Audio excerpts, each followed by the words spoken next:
seguimos con la mañana de hoy, en donde estamos centrándonos en el rol del sector privado en la implementación de la misión. Y ha estado muy interesante la sesión anterior porque justo yo creo que nos ha encauzado perfectamente para la sesión que tenemos ahora, donde, como veréis, y ahí están las fotografías de todo el mundo, pues tenemos un elenco de personas interesantísimas desde el sector privado y de todos los ámbitos, desde empresas más grandes hasta pymes. Y yo lo que quería era empezar... Fantástico. Gracias. Empezar poniendo un poquito de contexto porque en la sesión anterior no sé, como que estáis gente aquí que sois nuevos o que no tenéis tanta involucración con la misión, y aunque hemos hecho todo el programa formativo antes también para intentar estar todos alineados, pues no sé hasta qué punto conocíais el detalle de las cosas, ¿no? Entonces, solo quería empezar con 3-4 minutos de introducción, primero preguntando, ¿quién cree que es casi imposible conseguir la neutralidad climática en las ciudades españolas que están en la misión y en las demás que están en la plataforma en 2030?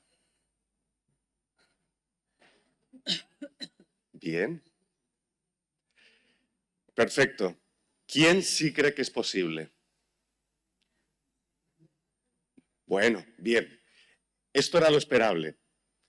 Es decir, lo que creo que todos tenemos claro, por cierto, no miro a la mesa, a ver, es que no sabemos si lo conseguiremos o no, pero es muy, muy, muy, muy, muy difícil.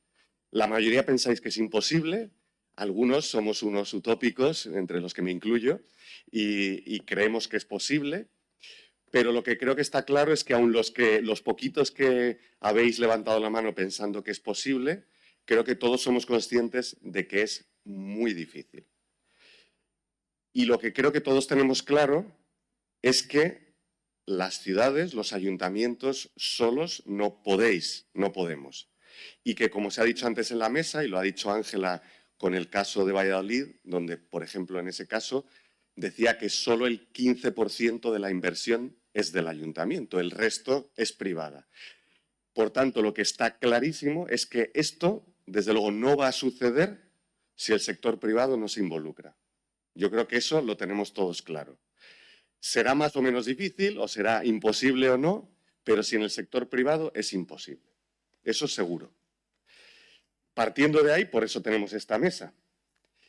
La misión lo que plantea, que es lo que voy a hacer un breve resumen para los que no lo tengáis en la cabeza, es que se firmen unos acuerdos climáticos, que las ciudades españolas ya tienen sus primeras versiones y que es un proceso iterativo que cada 2 años se irán mejorando, ampliando, adaptando esos contratos o acuerdos climáticos. Y los acuerdos climáticos, os recuerdo, como ha dicho Valentín rápidamente, que tiene una parte de compromisos, que es el compromiso de la ciudad, no del alcalde o del partido político en el gobierno, de la ciudad. Y por eso ahora con los cambios municipales se está viendo que se mantienen, porque es un compromiso de la ciudad hacia la neutralidad climática en 2030. Ese es el primer pilar. Y luego, para llevar eso a la práctica, tiene 3 anexos el acuerdo, que es, primero, un plan de acción climática, que es el portafolio de proyectos transformadores en la ciudad que pueden hacer realidad esa neutralidad climática. Es decir, al final, la hoja de ruta hacia la neutralidad climática. Plan de acción. Pero como el plan de acción se podría quedar en papel mojado, como muchos planes de acción, pues también hay un plan de inversión climática, que viene a decir lo que ha comentado Ángela antes, cuáles son las inversiones necesarias, los costes y también los beneficios asociados, directos e indirectos. Y para ese cálculo de costes y beneficios, lo que hay detrás apoyando, que se ha estado trabajando con todas las ciudades españolas, es un modelo económico que tiene mucha bibliografía, muchos estudios, mucha información detrás, como también ha dicho Valentín antes, que permite estimar esos costes y esos beneficios. Pero una cosa son los costes, que son los 1.500 millones de euros que ha mencionado antes Ángela, Gracias por los vasos y el vodka. Y luego, una cosa son los costes y beneficios, pero otra cosa es quién tiene que pagar por eso y cómo se hacen esas inversiones. Porque una cosa es decir 1.500 millones, como ha dicho Ángela, pero otra cosa es, vale, y esos 1.500 millones, ella ha dicho 15% sector público, 85% sector privado, pero ¿el sector privado qué es? Somos la ciudadanía, sois las empresas, etcétera. Entonces, ¿quiénes y luego con qué instrumentos? Eso se va a pagar con inversiones de las empresas y entonces me ha sido muy interesante también lo que ha salido en la mesa anterior, cómo incluso no pensamos el sector privado que atraiga la inversión, sino cómo el ayuntamiento puede trabajar en colaboración real con el sector privado para atraer esas inversiones o para atraer financiación a través de fondos del Banco Europeo de Inversiones, como ELENA, Jaspers, etcétera, y otros, ¿vale? Entonces, ¿qué instrumentos, ¿vale? Se hace inversión de las empresas? ¿Son créditos, son bonos verdes, etcétera? Pues todo eso es el plan de inversión climática. Segundo anexo. Y el último, y ahora ya aquí aterrizamos en lo que estamos hoy, es el anexo 3 que ha mencionado Valentín, que son las adhesiones de las distintas organizaciones de la ciudad para comprometerse a alcanzar esa neutralidad climática. Es casi imposible conseguir esto, pero desde luego es imposible si no nos juntamos todos los agentes de la ciudad, todas las empresas de la ciudad, todas las universidades de la ciudad, la ciudadanía y el ayuntamiento, y juntos hacen inversiones para hacer esa transformación. Y el anexo 3 es el conjunto de compromisos de todos los actores para conseguir alcanzar la neutralidad climática. Y ya con esto acabo. Pero la pregunta es, ¿cómo demonios hacemos que esos compromisos no sean greenwashing, ¿no? ¿Cómo hacemos que si Saica, Iberdrola, Acciona, Dalef se comprometen en Valencia, Zaragoza, Barcelona, Madrid, Viladecans, etcétera, a hacer unas inversiones o a llevar a cabo algunas actuaciones que contribuyan a la descarbonización de la ciudad? ¿Cómo hacemos que eso no sea papel mojado? ¿Vale? Entonces, a eso venimos aquí. Entonces, ahora vamos a dedicar esta sesión a, gracias a la participación maravillosa de 4 empresas, nos van a contar cómo se puede hacer eso real, cómo es posible llevar a cabo esos compromisos y llevar a la práctica lo que también se llama muchas veces el liderazgo distribuido, ¿no? Cómo podemos liderar esa transformación de forma distribuida, cada uno realmente aportando desde su sitio. Bueno, pues con esos 5 minutos de rollo introductorio, empezamos, si os parece, en el orden que tenemos aquí. Y primero va a hablar Alberto Sota, que es responsable de clima residencial de Iberdrola y de rehabilitación energética, donde lo que nos va a contar es precisamente cómo desde Iberdrola veis la posibilidad de contribuir a esa transformación de las ciudades, tanto a través de los propios compromisos que ya habéis tenido con algunas ciudades en la misión, como con iniciativas que tenéis en la compañía. Y como decía, vamos a intentar acortar un poquito la sesión, entonces aunque había 10 minutos, os dejo 9 si no os importa, y entonces a los 8 más o menos os aviso del minuto restante. De hecho, voy a poner la alarma para que así suene y sea más fácil, ¿vale? Sin presión. Sin presión. Muchas gracias, Alberto. Bueno, pues lo primero, agradeceros la invitación y creo que estos cursos, estas jornadas son necesarios. Creo que las píldoras lo decían muy bien. O sea, lo más importante aquí es el storytelling y sobre todo que llegue a la conciencia de la ciudadanía, que probablemente al final es el último implicado en el que todos estamos tomando decisiones por ellos y tienen que sentir que son suyas las decisiones. Desde Iberdrola, todas estas iniciativas de descarbonización siempre lo hemos visto como un gran reto y a la vez una gran oportunidad. Y desde la movilidad eléctrica, la generación renovable, siempre hemos estado apostando o intentando verlo como un negocio y un beneficio para la ciudadanía, ambos en paralelo. Yo, por ejemplo, estoy en un departamento que se llama Smart Clima y Eficiencia Energética, que nuestra estrategia es descarbonizar el calor. el calor está demostrado que la generación de calor que genera el 40% de las emisiones o consumo combustible en las ciudades. Había alguna imagen, por ejemplo, de Madrid durante la pandemia, que el transporte se había paralizado y seguía habiendo una nube de contaminación. Y para potenciar esta descarbonización del calor hemos activado muchos planes, muchas iniciativas. Creo que en la sesión anterior se ha hablado mucho que el sector privado tiene que aportar la financiación, y yo creo que la financiación es clave, pero desde mi punto de vista, y se comentaba en la ponencia anterior, que hay más hambre inversor que fondos de descarbonización. Yo creo que el sector privado lo que tiene que hacer es unir el hueco entre la ciudadanía y la regulación, las entidades públicas, y ahí es donde tiene que estar el compromiso. Y muchas veces llegar a hacer esta unión es donde está la complejidad. O sea, yo creo que el sector privado lo que tiene que poner son planes de negocio innovadores y luego excelentes o muy buenas herramientas, productos, servicios para la ciudadanía, de manera que para la ciudadanía es un paso natural y haya un interés real. Y probablemente estamos en un momento de aceleración que yo creo que hay más herramientas, más planes, más ayudas que en cualquier otro momento, pero toda esta diversidad de herramientas genera más confusión todavía en la ciudadanía. Y yo creo que el sector privado lo que tiene que hacer, o una de sus funciones, es divulgar y aclarar un poco las ideas con estos modelos de negocios innovadores para que la ciudadanía tome decisiones al ritmo de la exigencia. Y por otro lado, también la administración pública resalta la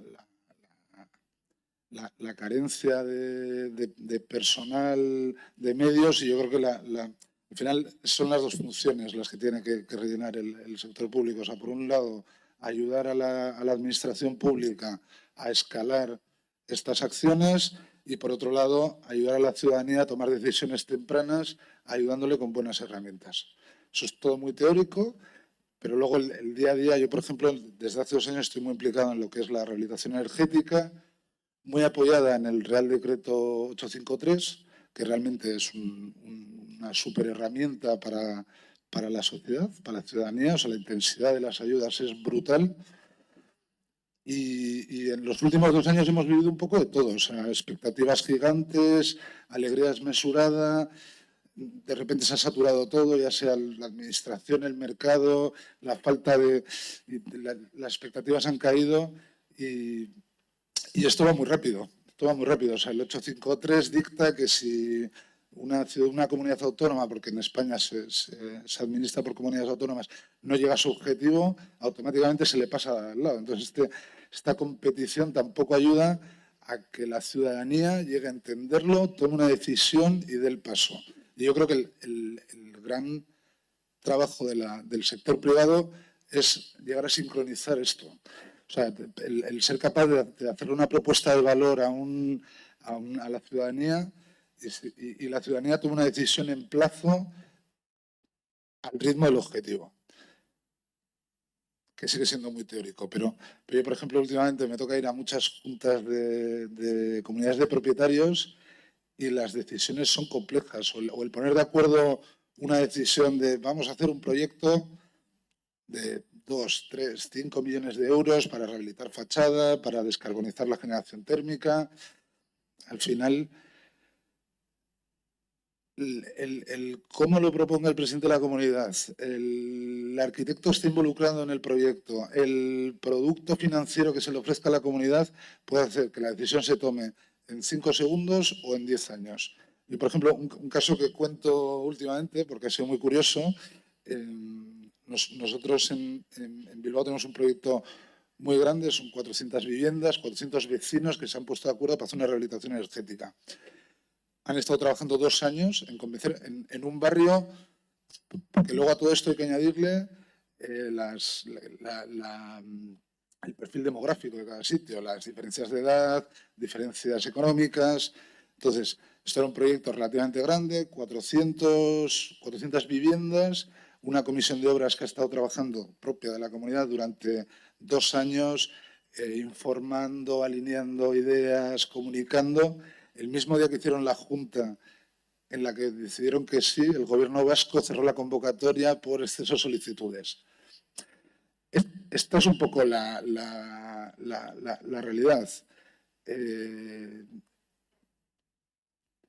O sea, se supone que va a haber más fondos y que antes o después cometerán el proyecto, pero ha habido aquí un esfuerzo brutal de pues, esta comisión de obras, nosotros por nuestra parte intentando ayudarles en la decisión, en asesoramiento, y no han llegado. Entonces, yo creo que el sector privado, aparte de la financiación, que es fundamental, creo que tiene que ayudar a que las decisiones se tomen más rápido. ¿Cómo vamos de tiempo? Porque... Vale. Y yo creo que la velocidad con la que lleguemos a esta descarbonización va a depender mucho de la mentalidad de la ciudadanía. O sea, creo que, lo decías tú muy bien, ¿quién va a pagar esto? ¿Lo va a pagar el sector privado? ¿Lo va a pagar la ciudadanía? Yo creo que si conseguimos que la ciudadanía se conciencie, el quien lo pague será lo de menos. Y es más, generaremos una industria, por ejemplo, con la rehabilitación energética, lo que se prevé que es una falta de mano de obra en España brutal. O sea que ya el ritmo probablemente no lo marque la financiación, sino la disponibilidad de personal cualificado. Pero para mí el catalizador, aparte de la empresa del sector privado, el sector público, es la concienciación de la ciudadanía en la descarbonización de las ciudades. Madre mía, no lo podías haber hecho más a punto, que justo está sonando la alarma. Pero como queda un minuto, a lo mejor, no sé si quieres contar un poquito también, como Iberdrola, el compromiso que habéis hecho con la misión, que creo que merece la pena que se conozca. Bueno, yo no estoy involucrado, sé que tenemos acuerdos con varias ciudades y desde todas las áreas de la compañía, desde distribución, regulación, la parte de clientes están haciendo acuerdos. Yo por ejemplo, en mi parte, una cosa o sea, una medida que hemos intentado de cara a la ciudadanía para acelerar estas decisiones es, por ejemplo, en las rehabilitaciones energéticas con el 853, adelantar o coger el derecho de cobro de las subvenciones. Esto se puede ver como una fórmula financiera, pero realmente lo que nos ha demostrado la reacción de la ciudadanía es que no es tanto la financiación, que podrían tenerla de una entidad bancaria directamente, sino es la garantía de que van a ejecutar un proyecto en unas determinadas condiciones y, sobre todo, yo creo que a la ciudadanía le da vértigo pues una comunidad de propietarios muy grande, donde es un proyecto de rehabilitación de 5 millones y puede estar altamente subvencionado, el no soportar la carga o la responsabilidad de ejecutar un proyecto de 5 millones y ejecutar uno de 2 ayuda a que las decisiones sean más... Entonces, de alguna manera, Iberdrola lo que ha ofrecido o lo que está ofreciendo en estas rehabilitaciones energéticas es la garantía de la obtención de la ayuda y el adelanto de la parte subvencionable. Muy bien, muchísimas gracias. Aprovecho el cambio de persona para recordaros que en Slido es sli.do y con el hashtag CITIES2030 podéis ir poniendo las preguntas que queráis e ir votando a las demás para que así luego lo hagamos mucho más ágil y podamos irnos al café antes. Bueno, pues pasamos a Emma Rué, que es la directora general de DALEF. Muchas gracias por venir también. Y es interesante, para no tener solo grandes empresas, que es lo que solemos tener en estas mesas, pues queríamos intentar que una pyme, que no es tan pequeña, pero bueno, que se podríais representar un poco a las pymes, nos contéis cuál es la involucración o puede ser la involucración de las pymes en la implementación de la misión. Gracias. Perfecto, pues muchas gracias. No sé si podéis, Manu, cargarla, porque tenía una imagen por proyectar. Bueno, para ir adelantando, buenos días. Muchas gracias por dar este espacio, digamos, esta ventana en este curso a las PYME. Nosotros desde DALEF somos una PYME, somos de las convencidas, somos empresa B Corp y trabajamos junto a administraciones públicas en la implementación de políticas públicas, con lo cual sabemos bien cuál es la dificultad, digamos, de involucrar al sector privado en todo ello. Entonces, como una imagen vale más que 1000 palabras, yo he traído un par de imágenes para proyectar. Esta sería la primera. Digamos, hablar de pymes es hablar de un todo muy genérico, muy inabarcable. En realidad, en esta misión lunar en la que nos embarcamos, hay pyme, digamos, que no hace falta que las embarquemos en ningún cohete, porque el cohete se lo ponen ellas mismas o quizá hayan nacido en la luna, ¿no? Son esas empresas que han adoptado desde un inicio digamos, ese nicho, esa visión, ese modelo de negocio que está totalmente imbrincado en la sostenibilidad ambiental, social, con lo cual ahí seguramente hay que hacer poco más que identificarlas y atraerlas como aliadas. Pero sí es cierto que en esa curva, ¿no?, de adopción de la innovación, bueno, pues tenemos a un grueso importante de empresas, de PYME, que por razones varias pues, se suman a los cambios de forma tardía. Algunas, las rezagadas, digamos, lo hacen casi a regañadientes y cuando ya es imposible seguir operando según los parámetros tradicionales, ¿no? Y ahí lo que tenemos es un espacio de PYME que, como sabéis, pues está muy fragmentado y en el que además hay una simetría entre la percepción de coste inmediato que me va a suponer a mí como empresa hacer determinada inversión, determinado cambio, y el beneficio que voy a obtener, que lo veo diferido en el tiempo y además diluido, porque seguramente será un beneficio colectivo y no tengo muy claro ahí la balanza coste-beneficio como la ajusto, ¿no? Con lo cual ahí se nos plantea casi un problema como de acción colectiva, ¿no? Y cómo movilizamos a estas empresas, cómo incentivamos el que hagan el cambio, además lo hagan rápido, porque estamos hablando de 2030. Ahí os traigo, si podéis pasar solo una diapositiva, os traigo un ejemplo. Es esta imagen que puede valer más que 1000 palabras, un poco para entender, cuando antes Sergio desde Zaragoza nos hablaba de las 3 Cs, ¿no?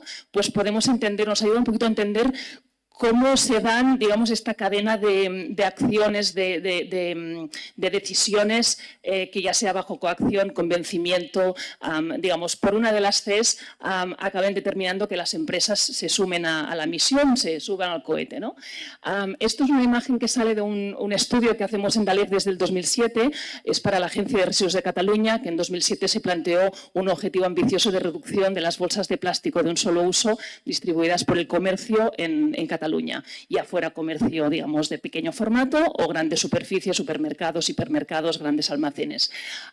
Lo que hizo la Agencia de Residuos en ese momento fue no solo poner en marcha una estrategia, digamos, un espacio de colaboración entre la Administración de la Generalitat en ese caso y a las asociaciones, digamos, que representaban a todas estas empresas, a todos estos comercios, sino fijaron un objetivo y algo que me parece especialmente interesante, digamos, decidieron ir midiendo la consecución de este objetivo hasta 2020.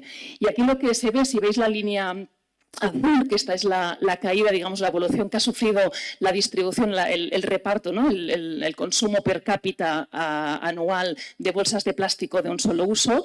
Lo que medimos en este estudio sería muy largo de explicar, pero son bolsas de todo tipo de materiales. Pero las de un solo uso de material plástico, veis que a lo largo del tiempo ha caído drásticamente con un acumulado de 85% de reducción entre 2007 y 2020. Y esto se ha producido como en 2 tramos que explican, yo creo, bien cómo operan estas 3 Cs.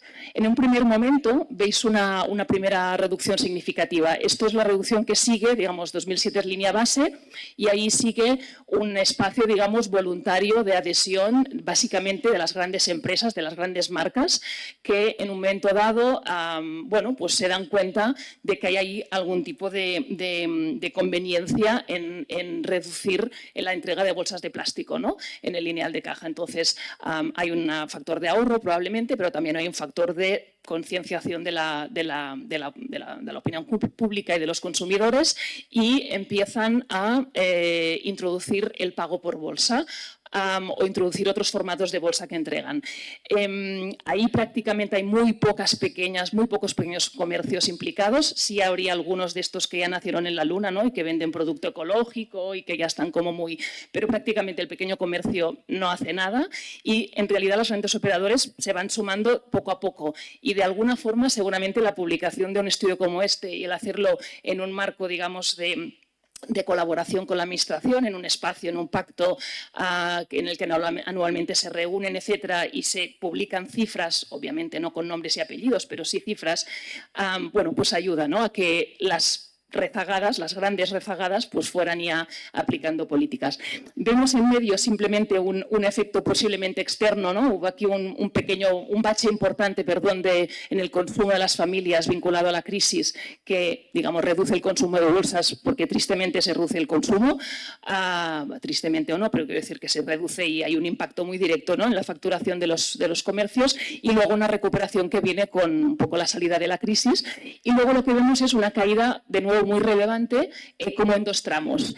En el primer tramo lo que vemos es ya como un efecto arrastre, y acabó ya Julio, un efecto arrastre, ya todos los grandes operadores entran en esta dinámica de reducción de la distribución gratuita de bolsas de plástico y empiezan a entrar algunas tiendas, digamos, de dimensión mediana. Y lo que sucede en 2017 es que se aprueba una regulación por la cual la Generalitat prohíbe la entrega, digamos, gratuita de bolsas de plástico. Ahí se suma ya todo el mundo, hasta las rezagadas, porque no tienen otra opción, aunque si veis, bueno, se van sumando paulatinamente. En 18 todavía encontramos algunas que no las cobran y aducen razones varias, hasta que en el 20 pues la reducción, digamos, ha sido muy dramática. Yo creo que esto nos da un poco cuenta digamos, de qué forma estas tres Cs pueden operar en un entorno en el que es cierto que está muy fragmentado, pero en el que al final las pymes, bueno, pues se interrelacionan, ¿no?, con la Administración en un marco de regulación o de acompañamiento, se interrelacionan con grandes empresas que tienen también una responsabilidad, digamos, en exigir determinados estándares de cumplimiento a las proveedoras, ¿no?, en cadenas de suministro. Es decir, ahí hay toda una... Y luego hay una opinión pública sensibilizada y unos consumidores que también exigen algunos de estos estándares y todo ello, bueno, pues ya sea por una C o por otra, acaba haciendo que todas las pymes, en ese caso, ¿no?, todo el comercio haya entrado ahí. Hay solo un ejemplo muy rápido que me gustaría también citar porque es más, digamos, más actual, ¿no? Y es de cómo interaccionan, digamos, estos distintos instrumentos. En las Islas Baleares, en el 22, se aprobó una ley de circularidad del turismo. Una de las cosas que pedía era la adopción de planes de circularidad de los alojamientos turísticos. Esto es una forma de coacción, como decíamos antes, por la C de coacción, pero es cierto que al mismo tiempo lo que ha hecho ha sido publicar una guía sobre cómo los alojamientos pueden aprobar estos planes de circularidad que deben contener, cómo los miden, etcétera, etcétera. Y digamos que la potencia de todo esto es todavía mayor cuando lo sumas iniciativas que surgen desde el propio sector privado, como por ejemplo lo de la iniciativa de hostelería por el clima, que lo que hace es difundir y hacer visible, digamos, y dar accesibilidad a herramientas, a metodologías, a buenas prácticas, a casos de éxito que surgen desde las propias empresas, algunas de ellas pequeñas, para que otras empresas, digamos, entiendan y vean cuál es el camino a seguir y un poco qué pautas pueden seguir para sumarse en caso, digamos, que quieran hacerlo y simplemente les dé un poco de vértigo el no saber cómo ponerse, ¿no? O sea que serían como dos ejemplos de un poco de efecto entre coacción, convencimiento y convicción, ¿no?, por parte de unos y otros. Muy bien, muchísimas gracias, Emma.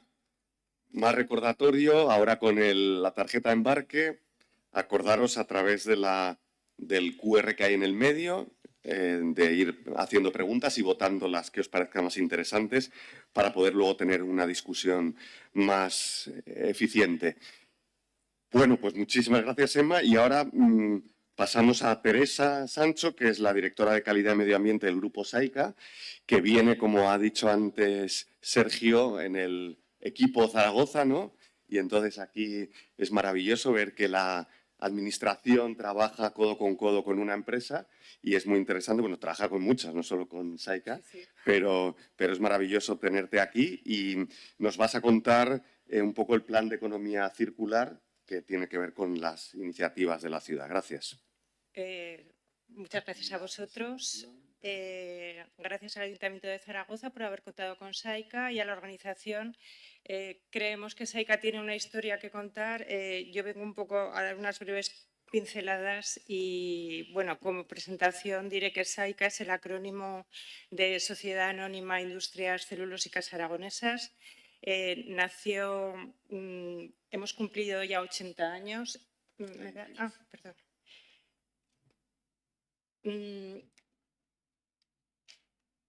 Ya está, sí, vale. Nació en Zaragoza y, bueno, dentro de nuestro plan estratégico redefinimos y revisamos nuestra misión, que en este momento es ofrecer soluciones de papel reciclado o sostenibles para fabricación de cartón ondulado y embalajes, fomentando la circularidad en la gestión de los residuos. Vamos a ver qué significa todo eso. Muy brevemente, SAICA nació de un fracaso y yo creo que eso es importante conocerlo porque de los fracasos al final se consiguen los logros. En el año 43 España estaba bajo el bloqueo y además estábamos saliendo todavía de la guerra civil. Una industria ubicada en Zaragoza que fabricaba tejidos, no tenía su materia prima principal y pensó que si había tejidos de lino, ¿por qué no aprovechar la paja del cereal? Introdujo en sus procesos pues mecanismos para digerir esa paja de cereal y poder luego tejer, y lo que le salió fue un tejido pues algo flexible, bastante rígido para ser tejido, pero que al final terminó siendo un papel muy valorado en la ciudad y que luego trascendió los límites de Aragón y tuvo clientes en toda España. Por eso, dentro de nuestros valores está el We Care, We Value and We Challenge. Porque si no nos retamos, si no buscamos soluciones, no encontraremos nunca esas metas o esos objetivos a los que aspiramos. Tras, digamos, esa reconversión, pues las familias de SAICA pues, fueron aumentando la capacidad de producción y fueron evaluando la posibilidad de ir cerrando el círculo, de ir completando la fabricación de papel, pasarla a cartón ondulado, caja de cartón y además asegurar el abastecimiento de papel, porque si bien empezamos con paja de cereal, en cuestión de 30 años pues también se vio la posibilidad de evolucionar ese proceso, que era un proceso químico mucho más inseguro, con muchísimo más impacto ambiental, a un proceso mucho más sostenible como es el del reciclado del papel. No me quiero extender en todos los hitos, pero hay puntos importantes en la historia de España, como es la primera cogeneración, el primer ciclo combinado que montamos en SAICA, el primero de toda España, el diseño de papeles de bajo gramaje que han sido, o sea, hemos sido líderes mundiales, la diversificación, que es una de nuestras también prioridades en el plan estratégico, y entonces, aceptando estos retos, una vez que hemos cerrado el círculo del papel, queremos empezar a trabajar en la parte de flexible y estamos ahora con el plástico. Desde 2015, creamos la cuarta división, se llama SAICA Flex, donde producimos embalaje flexible. Este embalaje hoy en día no es reciclado ni reciclable, pero lo será en el futuro. También hemos inaugurado líneas de fabricación de polietileno de baja densidad reciclado, por la misma razón, porque creemos que la experiencia que hemos adquirido en la parte del papel puede ser muy valiosa si la aplicamos a otras corrientes de residuos, como puede ser el polietileno. Y ya hemos empezado a descarbonizar la división. Yo traigo aquí nuestro inventario de emisiones para que veáis un poco el impacto que tenemos y los deberes que tenemos que hacer. Y entonces en esos procesos de descarbonización estamos colaborando pues con muchas entidades, de la misma manera que colaboramos con otras muchas entidades en todos los procesos de recuperación de residuos, puesto que nuestra división de SAICA Natur, que nació con la misión de asegurar el suministro a la división de papel, amplió su oferta de servicios y es una división global de gestión de residuos y de servicios ambientales. Y en ese sentido tenemos corrientes de residuos que a día de hoy son muy difíciles de recuperar y, por ejemplo, colaboramos con el Ayuntamiento de Zaragoza, con la Fundación CIRCE y con el Instituto Tecnológico ITENE en un proyecto REDOL de aprovechamiento. Creo que el objetivo es al menos aprovechar el 65% de nuestros residuos municipales con el objetivo de introducirlos nuevamente en la cadena de valor. Bueno, ya estamos en Estados Unidos, que para nosotros también era un reto.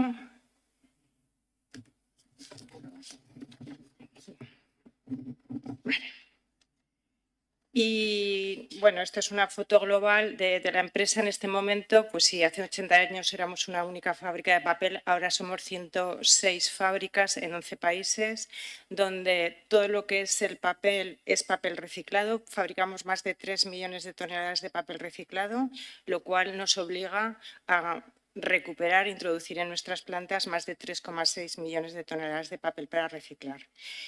En lo que respecta a la división de Flex, nuestra división más joven, como os he dicho anteriormente, empezamos a construir ese círculo del reciclado y entonces hemos establecido para empezar 4 objetivos. Uno es el de conseguir que todas las estructuras que ofrecemos a nuestros clientes en 2025 ya sean reciclables. Introducir un porcentaje, un 5% de plástico postconsumo reciclado en algunos de nuestros productos. Al final tiene que ser un win-win. Nosotros tenemos estos objetivos, pero es que nuestros clientes tienen que ver que esos objetivos a ellos les van a ayudar también a ser más sostenibles.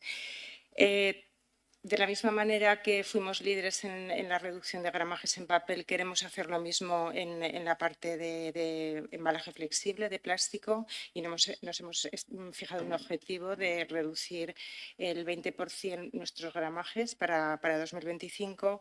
Y finalmente aspiramos también a hacer embalaje compuesto, y ahí es muy importante el ecodiseño, donde introduzcamos papel reciclado y plástico, en la medida de lo posible también reciclado, para un embalaje que luego sea fácilmente recuperable. Entiendo que es difícil, pero bueno, nos hemos puesto el objetivo de introducir al menos el 15% de papel en estas estructuras. Y ya para terminar, quería presentar nuestro impacto en lo que son las emisiones de efecto invernadero. Es muy distinta en cada una de las divisiones de negocio. Como os he dicho, tenemos 4 divisiones de negocio. La división de Paypar, con solo 6 fábricas, aporta aproximadamente el 90% de las emisiones de alcance 1, puesto que la fabricación de papel, primero, son fábricas muy grandes y son muy intensivas en consumo tanto de calor como consumo eléctrico. Entonces ahí tenemos bastante que hacer. Y luego otro dato importante, relevante, es que dentro de nuestro inventario más del 50% de las emisiones son emisiones indirectas, es decir, alcance 3, que nos va a obligar a trabajar con bastantes partes interesadas. La última. En estas emisiones alcance 3 destaco 4 categorías de impacto y empiezo por la cuarta. La cuarta es el fin de vida de los residuos. Estamos trabajando en muchos proyectos para conseguir recuperar al 100% todos los residuos y poder reintroducirlos en la cadena de valor.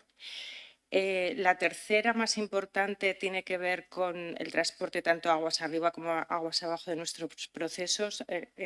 Aquí también trabajamos en varios proyectos introduciendo diéseles sostenibles, gas en algún caso, electrificando, apostando por el tren.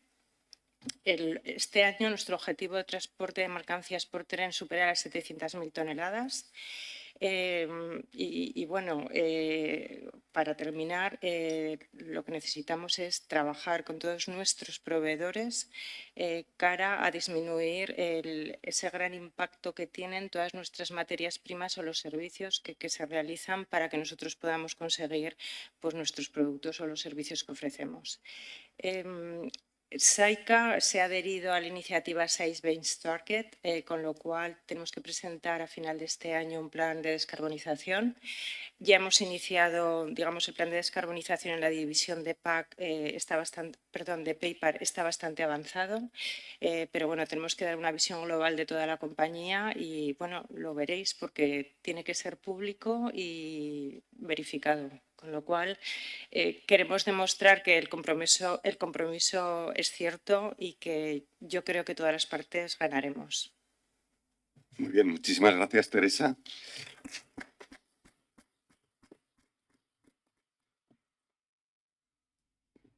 Pues ya por último, y no por ello menos importante, tenemos a Ana Contreras, que es la gerente de diseño regenerativo y ciudades de Acciona, que nos va a contar las perspectivas de la descarbonización urbana y compromisos corporativos de la Misión Europea de Ciudades, con algunos proyectos concretos que habéis hecho desde Acciona también. Entonces, a ver. Muchas gracias, Julio. Y nada, intentaré ser breve pensando en ese desayuno que habían dicho antes. Bueno, la verdad es que Acciona tiene ya una ventaja competitiva y es que ya lleva muchos años en el mundo de la sostenibilidad. Y creo que el papel de estas grandes empresas que ya están posicionadas en este área, pues es, además de liderazgo, el de transferencia de conocimiento y incentivar un poco pues, este desarrollo de la descarbonización. Entonces, bueno, os traigo una serie de pinceladas partiendo de lo que hace Acciona y de cómo se tangibiliza en casos prácticos y en proyectos que son las experiencias un poco de las que podemos aprender.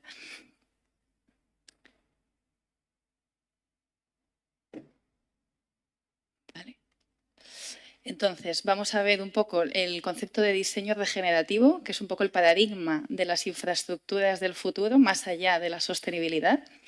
Un poco herramientas que hay sobre la mesa de financiación, porque al final esto es un negocio y tenemos que pensar en que sea sostenible también en la parte económica. Y también una serie de intercambio de conocimiento a través de ejemplos prácticos como las redes en las que estamos coordinando el International Urban and Regional Cooperation con la Comisión Europea, donde veremos también que se enlaza con la misión de 100 ciudades. Entonces, entender un poco lo que es el diseño regenerativo, ¿no? La generación de impacto positivo.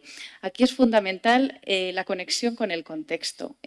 Como se mencionaba en la mesa anterior, ¿no? La importancia de la cultura, cómo habían conseguido promocionar hasta el 500% de conexión gracias a esas esculturas que se derretían. Luego el tema de la bimímesis, ¿no? La conexión con la naturaleza, como el bosque que contaban también en la mesa anterior, del bosque de los zaragozanos, también el bosque metropolitano que se ha mencionado, ¿no? Pero cómo se está dando mucha importancia también a eso. Y el tema de la circularidad radical, que lo hemos visto ahora con dos ejemplos, con SAICA, últimamente con el tema de la economía circular y cómo tenemos que seguir fomentando serie de prácticas, ¿no? A través de las empresas privadas que sean capaces de minimizar el impacto a través de los recursos y los materiales. Entonces, entender un poco lo que son las infraestructuras regenerativas. Pasamos del paradigma en el que estábamos degenerando y pensábamos un poco a nivel sostenible al concepto de restauración, restaurar los hábitats, restaurar las actuaciones e incluso regenerar, ¿no? Pensando en que creamos sistemas vivos, ¿no?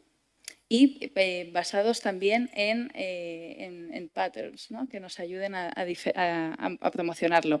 Traigo aquí también un concepto que estamos desarrollando a nivel Acciona a través de la iniciativa Ciudades, buscando un poco la transversalidad entre las distintas soluciones de los distintos negocios, ¿no? Cómo esas soluciones tan específicas en los silos que también hay en los ayuntamientos, pues hay que romperlos y hay que pensar un poco en el valor añadido de hablar unos con otros y de pensar cómo la digitalización, la innovación y la sostenibilidad en el escenario de las ciudades pueden aprovechar todas estas soluciones y no pensar solo en soluciones de agua, de energía o de movilidad, sino en una combinación de todas ellas. Y siempre también con la gobernanza, ¿no? En esa conexión con los ayuntamientos, pero también a nivel nacional e incluso a nivel Europa con la Comisión Europea. Os traigo aquí el ejemplo de Ombú, que es un ejemplo de regeneración urbana que se ha hecho cerca de Atocha, que bueno, os animo a los que vivís en Madrid y a los que venís de fuera a visitarlo, que ha sido un gran ejemplo de diseño regenerativo con esa interconexión de todas las soluciones urbanas. Herramientas. Necesitamos herramientas para sacar esto adelante y la primera de ellas es la financiación sostenible, ¿no?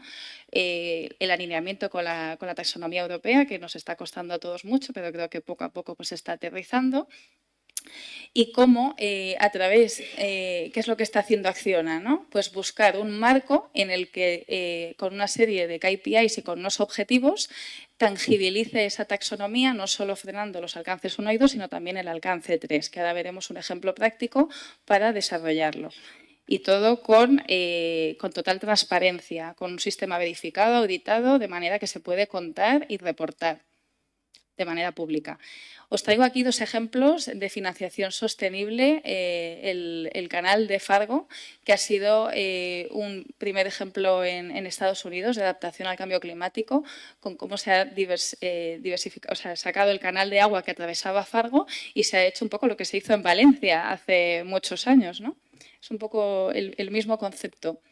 Y luego la línea 6 del Metro de Sao Paulo, que también se ha conseguido financiación sostenible y de hecho ha sido galardonado con premios y demás, y todo con trazabilidad con la taxonomía europea y definición de targets que nos ayudan a cumplir esos objetivos de descarbonización, mezclando la movilidad, la innovación y el empoderamiento de la igualdad de género. Traigo aquí un ejemplo práctico, ¿no? Hablábamos del alcance 3, de la importancia que tiene. ¿Qué es lo que estamos haciendo desde Acciona? Pues hemos conseguido financiación a través de un fondo, precisamente, para sacar un programa de descarbonización de manera subvencionada, de modo que a las pymes pues se lo brindamos de manera gratuita. Esto, ¿qué es lo que estamos intentando sumar? Pues por ahora, en 3 años, más de 50 empresas del tejido empresarial y también de los principales proveedores de Acciona que tengan como objetivos y que tengan un alineamiento, porque es fundamental que tanto ellos como nosotros estemos comprometidos, y se adhieran a una iniciativa. ¿Y esto por qué? ¿Por qué buscamos la adhesión a una iniciativa? Primero, por tema de reputación. Al estar con esa visibilidad a través de una iniciativa, como en este caso es Small and Medium Enterprises Climate Hub de Naciones Unidas, pero que tiene sus réplicas a nivel España, por ejemplo, pues conseguimos que se comprometan, que anualmente reporten sus emisiones y que informen, ¿no?, de la huella de carbono que tienen a nivel inicial, principalmente alcances 1 y 2, pero también unas pinceladas de alcance 3 y sobre todo que si quieren seguir avanzando se puedan promocionar con otras iniciativas que también defiende Naciones Unidas como el Race to Zero, ¿no? Qué importante, como hablaban en la última COP, no quedarnos en neutralizar, sino en ganar la batalla. Si esas manos que estaban bajadas porque no creemos en la neutralidad, también es porque falta también energía. O sea, hay que creérselo y hay que actuar y hay que ir también de la mano de grandes iniciativas que hay en el mercado y también ir del sector privado para también definir cuáles son las iniciativas más adecuadas para cada tipo de empresa. Porque ahora mismo estamos en la era del conocimiento, hay millones de iniciativas, millones de cosas y hay que intentar centrarnos, ¿no?, y optimizar los recursos con las cosas que realmente aporten valor a cada situación. Y también traigo pues, nuestro proyecto estrella que estamos terminando este año, que es la cooperación internacional urbana de ciudad y región a región. Es un proyecto europeo que lleva más de 8 años de cooperación, liderado desde el Foreign Policy Instrument y la DG Regio, centrado con unos servicios de coordinación. Qué importante es la coordinación, lo estamos viendo con Climate Neutral Cities, pero también en estos proyectos europeos, ¿no? Tiene 4 áreas geográficas: North America, con Estados Unidos y Canadá; Latinoamérica, con todos esos países que veis ahí; Asia y Australasia, también incluyendo Australia y Nueva Zelanda; y China. Y los servicios centrales, que están coordinados desde Acciona, con 3 partners, Eurocities, Infide y Eurada, pues aprovechan para coordinar, motivar y demás. Voy a ir muy rápido porque ya ha sonado el pero bueno, básicamente funcionamos en áreas temáticas alineadas con el Pacto Verde Europeo, otros cross-cutting challenges como con la recuperación tras el COVID y también considerando ahora la guerra de Ucrania. Mencionados un poco herramientas para involucrar al sector privado y para incentivarlo, ¿no? Pues a través de eventos, de networking, pero también con las redes de nuestros partners Eurocities y Eurada, que de hecho hay muchas ciudades que están dentro de 100 Neutral Cities que también están dentro de la red de Eurocities. Y luego aprovechando también estos eventos para atraer al Banco Europeo de Inversiones, a Meridian y demás, y poner sobre la mesa pues cómo pueden las ciudades de transformar los proyectos en bancables. Aquí os traigo nuestro evento anual, que es en Bruselas, el 24 de octubre, que vamos a hacer una sesión parlamentaria también para que los alcaldes puedan poner sobre la mesa cuáles son los principales problemas que las ciudades están trayendo. Y aquí ya termino con un caso concreto que tenemos para que también entendáis el valor de la cooperación internacional, ¿no? Como en el caso de Umea, que estaba en la fase anterior con Japón, pues aprendieron una metodología participativa con los ciudadanos y la han trasladado al 100 Neutral Cities precisamente para incentivar la conexión con las empresas privadas. Entonces aquí tenemos un claro ejemplo de cómo el conocimiento compartido, a través de los study visits, cuando me visitan algunas de las ciudades que están hermanadas de Europa con otras ciudades del resto del mundo, aprenden de mejores praxis, aprenden de las barreras regulatorias, de construir esos proyectos piloto y demás, y van favoreciendo un poco pues, la ruptura y el desarrollo de sus actuaciones. Muchas gracias.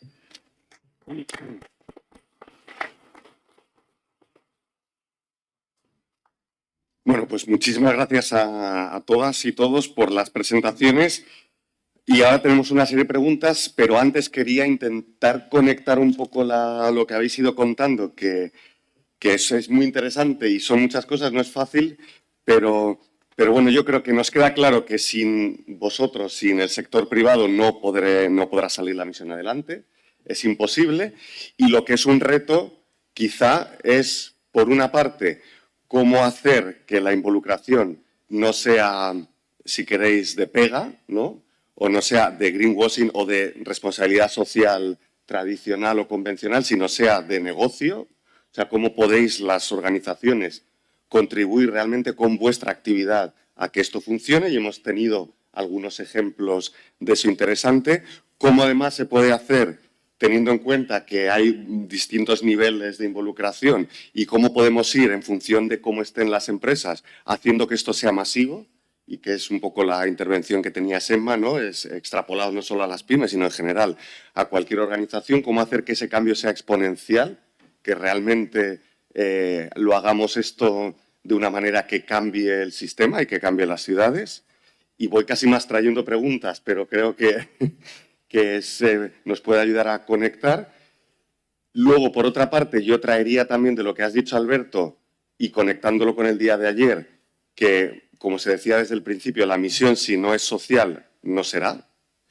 Y no social en el sentido de involucrar solo al sector social, sino, como tú has dicho, pues con los ejemplos que has mencionado, si al final la gente no rehabilita sus viviendas y si no se consigue a través de las comunidades de vecinos que los proyectos se pongan en marcha, esto no va a funcionar. Entonces, si no involucramos realmente a la sociedad, pues no va a funcionar. Y me ha encantado la idea esta de la empresa como el agente que puede hacer eso posible porque tiene las capacidades y está dentro de su función, ¿no? De su misión, que es hacer negocio, pero dando ese servicio y, por tanto, orientar ese negocio otra vez hacia la descarbonización, ¿no?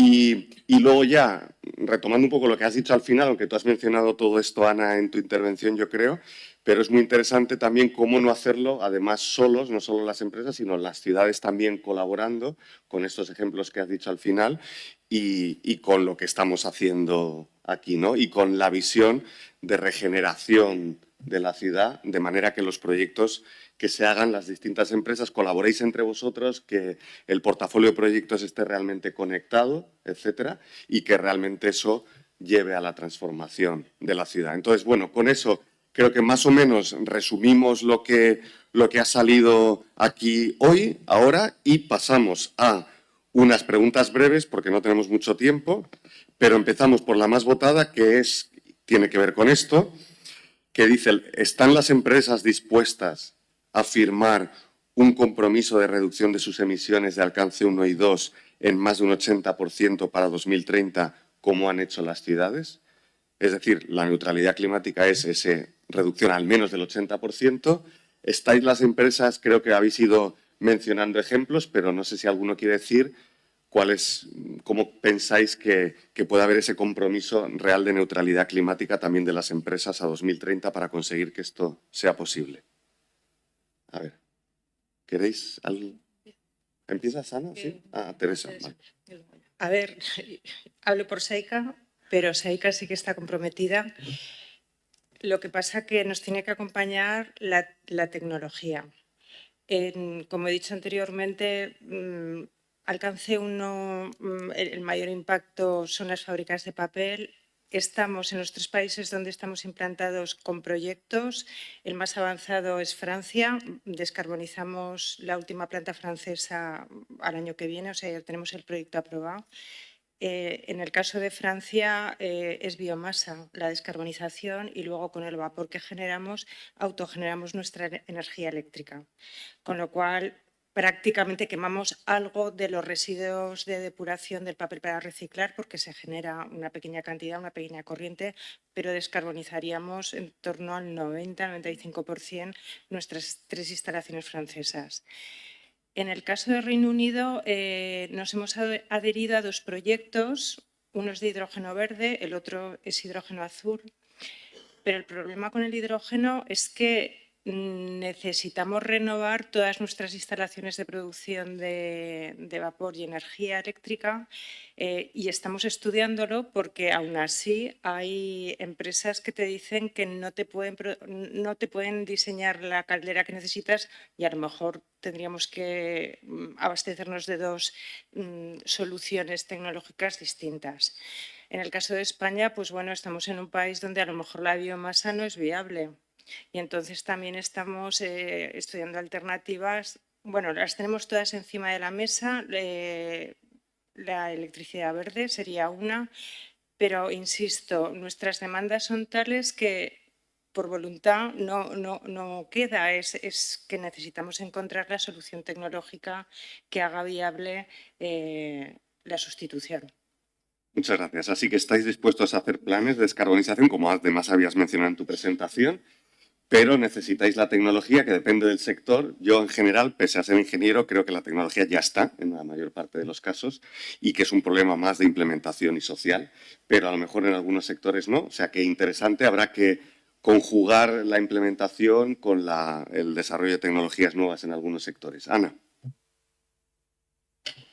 Sí, desde Acciona la verdad es que estamos totalmente comprometidos y con targets que van un poco más avanzados respecto del 80%.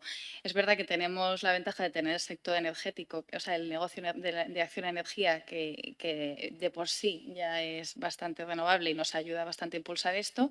El sector de la construcción, que es el que hemos tenido que meter más inversión y pensar con herramientas y con soluciones tecnológicas, pues hemos dado bastantes avances este año, habiendo cambiado, por ejemplo, toda la flota a vehículos eléctricos y tratando de también cambiar todo el tema de la maquinaria de obra. Se han hecho numerosas acciones, pero como decías, lo más importante ahora mismo es la parte social, el cambiar un poco, el cambio de actitud y el pensar en soluciones colaborativas y no quedarnos solo en temas de actuaciones de igualdad de género, formación y demás, sino que ir a soluciones sociales integrales, que de verdad se traduzcan en actuaciones que nos ayuden a descarbonizar. Fantástico. ¿Hay más? Sí. Venga, pues para una empresa de un tamaño algo distinto, ¿no?, de las que me acompañan en la mesa, yo diría, nosotros estamos en este proceso también y estamos, digamos, hay la parte de compromiso y convicción, pues por algo ya nos embarcamos hace un par de años en certificarnos como B Corp, entre otras, y si quieres una parte de interés es decir, pues no parece muy coherente que podamos estar en el terreno de ayudar a ayuntamientos a elaborar agendas urbanas y no estar nosotros también en un proceso de reflexión interna, o quizás puede ser también, pensamos, una herramienta pues de atracción y de retención de personas, ¿no?, a la organización, pues porque se identifican, digamos, con unos valores, ¿no? Entonces, esto al final, la convicción, ¿no?, el convencimiento viene por la suma de muchos elementos. Hay otros elementos que pueden ayudar, quiero decir que al final está bien, digamos, hay una parte de responsabilidad muy clara en las empresas, incluidas las pymes y las micropymes, y no hace falta ir solo a lo regulatorio. Por ejemplo, en la administración pública, en todo lo que tiene que ver con la introducción de cláusulas sociales en los pliegos de contratación, pues ha conseguido cambiar ciertas cosas, ¿no?, a la hora de reconocer, bueno, pues hay digamos, hasta el extremo, digamos, ¿no?, que es la regulación, que seguramente hará falta en algunos casos, en algunos sectores, para que algunos rezagados, digamos, acaben entrando. Bueno, creo que hay un campo de juego en el que podemos poner otro tipo de incentivos también encima de la mesa, ¿no? Muy bien. Sema, no sé si Alberto quieres decir algo más. No, yo, por nuestra parte, Iberdrola ha adquirido el compromiso y además yo creo que hay más ambición que incluso el compromiso, sino que con toda la red de colaboradores, proveedores, etcétera, llegará a un objetivo más ambicioso. Muy bien, efectivamente. Pues nada, gracias. Vamos a hacer una pregunta más porque vamos un poco mal de tiempo. Y la pregunta dice así, y si queréis la reformulo en un poco más positivo, pero dice, ¿no es erróneo aplicar la lógica coste-beneficio ante la emergencia climática? Por ejemplo, nadie busca los beneficios económicos en el cuidado de los mayores. Entonces yo diría eso, ¿os parece lógico utilizar esa aproximación? Y moviéndola un poco la pregunta, yo diría también, como el portafolio de proyectos de los que da el modelo económico que está trabajando las ciudades, al final es un conjunto de proyectos muy amplio, donde hay algunos que tienen una relación coste-beneficio muy alta y otros tienen una relación coste-beneficio muy baja o incluso negativa. ¿Cómo se puede hacer para financiar e implementar todos los proyectos, el portafolio completo, y no solo tener la tendencia de que se pongan en práctica los únicos que tienen un retorno a la inversión muy alto o tienen una relación coste-beneficio muy alto? Ahí va la pregunta, nada, ahí es nada, ¿eh? No, a mí se me ocurre que, por supuesto, el único criterio no tiene que ser el económico, ¿no? Y ya tenemos herramientas. Se ha citado anteriormente la taxonomía. Sí podemos valorar y considerar a la hora de aprobar los proyectos, no únicamente pues que tiene un retorno que necesitamos que lo tenga, pero bueno, esté prorrateado ese beneficio con un aspecto ambiental y un aspecto social, yo creo que esa es la solución. Nosotros estamos empezando a valorarlo así, o sea, no es únicamente, o sea, como empresa nuestra misión es rendir cuentas a nuestros accionistas, pero nuestros accionistas no únicamente nos exigen una rentabilidad, que también es cierto, nos exigen unos resultados desde el punto de vista de, pues, por ejemplo, de descarbonización, y reportamos todos los años los avances. O sea, que eso se puede aplicar en todos los ámbitos. Bueno, yo añadir que efectivamente las empresas son negocios, tienen que pensar en los co-beneficios, que es una palabra que me ha gustado mucho de la sesión anterior. Hay que pensar ya en conjunto y salir de los silos.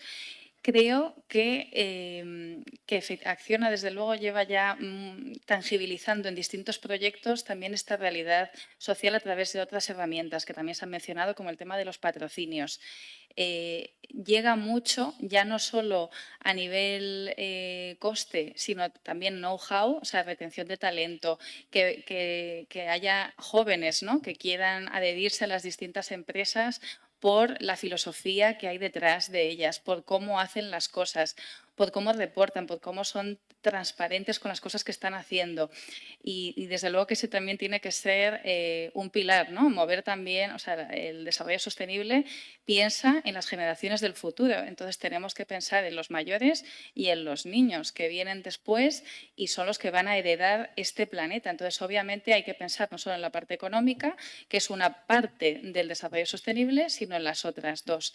Hasta ahora se ha desarrollado más la parte medioambiental, la parte económica ha ido un poco de la mano y yo creo que estamos ahora en la era de la parte social, donde esos planteamientos sistémicos, integrales y herramientas colaborativas como las que ofrecen también los equipos integrados y de transición de la misión de 100 ciudades pueden ayudar un poco a dinamizar esto, poniendo en valor las tres patas y potenciando la parte social.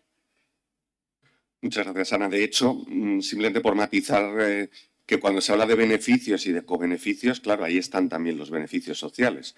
O sea que el análisis coste-beneficio ya incluye muchos de esos beneficios sociales, que es importante. Por ejemplo, en el ejemplo de los cuidados hay muchos beneficios o muchos cobeneficios que se pueden monetizar y que lo que hay que hacer es ponerlos encima de la mesa también. No sé si Emma, Alberto, ¿queréis añadir algo más? Bueno, yo por parte de Iberdrola, o sea, lo que se ha creado es un modelo de grupos de interés en los que se busca el beneficio mutuo y beneficio social. Y es un modelo de gestión para que todos los grupos de interés salgan beneficiados de la actividad. No mucho más que añadir, estoy totalmente de acuerdo con lo que ha planteado. Lo que creo, volviendo a esa curva, es que, bueno, que tenemos que ser conscientes como que hay distintas realidades en empresas, además, que son las que conforman la mayor parte del tejido productivo de nuestro país, muy pequeñas, con relativamente poco músculo. Bueno, pues hay que buscar, digamos, y están aquellas que ya nacen muy convencidas y están luego las que tendremos que buscar fórmulas para subirlas al carro y a lo mejor se trata de que vean, que entiendan, ¿no?, cuáles son estos cobeneficios y que los vayan tangibilizando un poco para ir superando ese discurso que parece como ya muy caduco de que lo ambiental, ¿no?, era como hace años, era como, bueno, si nos lo podemos permitir lo hacemos y si no, no, pero es verdad que aún hay pequeñas empresas que pueden operar un poco con y bueno, pues habrá que buscar esas fórmulas, ¿no?, con ellas. Y perdona, Julio, continuando un poco con lo que decía Emma, incentivar, o sea, que haya más incentivos desde la administración pública, como los planes las ayudas a los planes de descarbonización que mencionaba el Ayuntamiento de Valladolid, ¿no? Porque ahora mismo las pymes no ven las orejas al lobo, eso es así. Faltan todavía 4 años para que sea impositivo para ellas, según el tamaño, ¿vale?, de las pymes. Pero el grosso, hasta el año 2028, no van a tener esa obligación de reportar los datos de huella de carbono y demás. Entonces, si tenemos incentivos desde la administración pública, si a nivel europeo también pues, tienen una base sólida con esa regulación e incluso empiezan a meter sanciones, que lo están considerando, porque al final es así. O sea, si no vemos las orejas al lobo, no hacemos las cosas. Entonces, pues bueno, que hay que empezar a pensar en instrumentos y en herramientas para que el tejido empresarial principal de España, como son las pymes, pues puedan sumarse al carro y ayudar también a descarbonizar. Gracias. Bueno, pues muchísimas gracias a los 4 por las intervenciones tan, yo creo, fantásticas, también animadoras, inspiradoras. Y yo creo que podríamos concluir, si queréis, diciendo que si retomamos el curso, ¿no?, las ciudades que queremos, que es en lo que estamos, esas ciudades que queremos tienen mucho que ver, como decías, Alberto, con un beneficio mutuo, ¿no?, con unas ciudades que sean mejores para todos. Y yo creo que lo que se demuestra de este tipo de sesiones es que ese beneficio mutuo no puede conseguirlo la administración pública sola, ni lo pueden conseguir las empresas solas, sino que ahora lo público, que sería ese beneficio mutuo, esas ciudades que queremos, es una tarea de todos, ¿no? Lo público ya no es la administración pública solo, lo público es todos trabajando en unas ciudades distintas. Y para eso hay que desarrollar instrumentos nuevos. El sector público, el sector de la administración tiene que a lo mejor desarrollar incentivos, tiene que dar garantías, tiene que involucrarse con una regulación más flexible, más innovadora, etcétera. Pero el sector privado tiene que alinear y orientar su actividad a dar ese servicio que decías antes, ¿no, Alberto? También al bien común o al beneficio mutuo y hacerlo con, como habéis ido contando, planes de descarbonización de forma integral, etcétera, etcétera. Con lo cual, pues nada, nos queda mucho por hacer, pero creo que en esa colaboración público-privada social es donde, como estamos viendo siempre, está la clave para que se implemente la misión. Entonces, a ver si poco a poco conseguimos dentro de 10 años que cuando levantemos la mano podamos decir que es que hemos cumplido la misión gracias a la participación de todos. Muchas gracias.